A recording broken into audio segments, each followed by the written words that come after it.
So I'm scavenging more parts. This is my FJ Cruiser. I'd painted up scraped and grinded and painted and primed the rust. Got it looking good in here, ready for the engine coming from my V8 Tundra. Here it is, 98,000 miles. Cleaned these ports up, exhaust manifold a little bit area for the gasket. Cleaned up the rust down below. Still probably need a little cleaning up top. This is the Gx470 engine, same engine, just has a little bit different stuff on the bottom. So this lower and upper oil pan will fit onto my other engine, and then that'll all fit in the FJ Cruiser.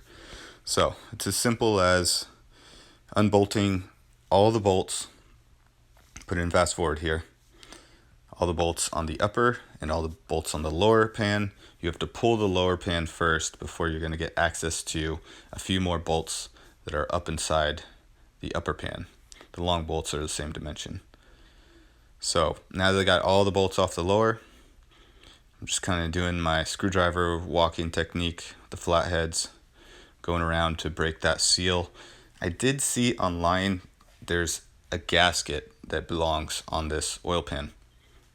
I don't know if you need that gasket plus silicone seal or not, but mine just had the RTV. That's it. There was no fiber gasket or metal gasket between the lower and upper. And this is a 200,000 mile engine, so it could have been replaced a couple times or taken off for whatever reasons.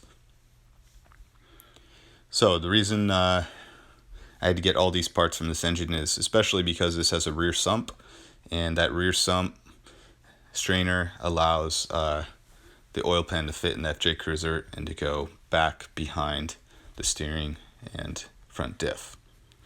The Tundra has it up in front because the steering is actually behind the diff.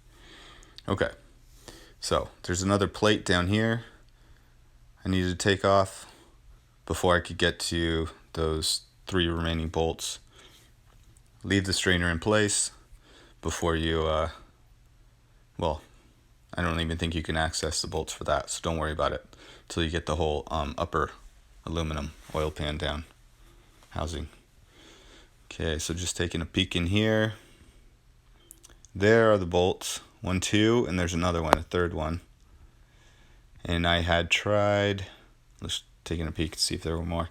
I had tried prying it off at the sides here and here, not doing too much pressure in case I did have a bolt still there, because I made that mistake on a front valve cover on the, well, timing chain cover on another engine. I hadn't got all the bolts out, and I was prying pretty hard on it. Didn't, afraid I almost bent it.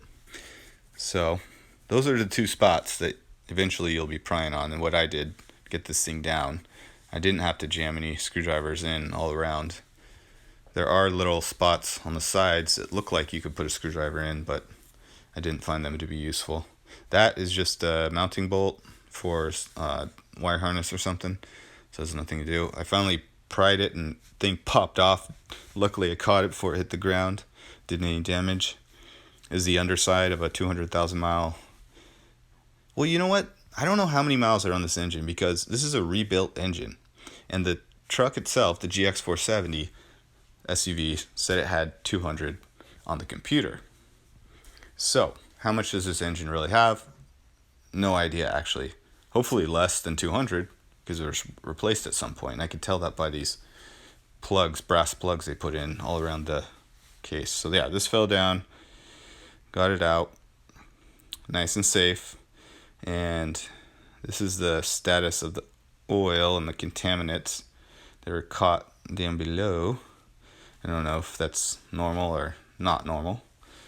Doesn't matter, because I'm going to put my 98,000 mile engine together with this to fit in the FJ. But if anyone does buy this engine from me later, they can look back at this video and kind of see what the status was in there. So you can see all along my engine jack hoist, there's all the bolts. And this is where a gasket goes for the end of the oil pickup. So make sure you buy one of those.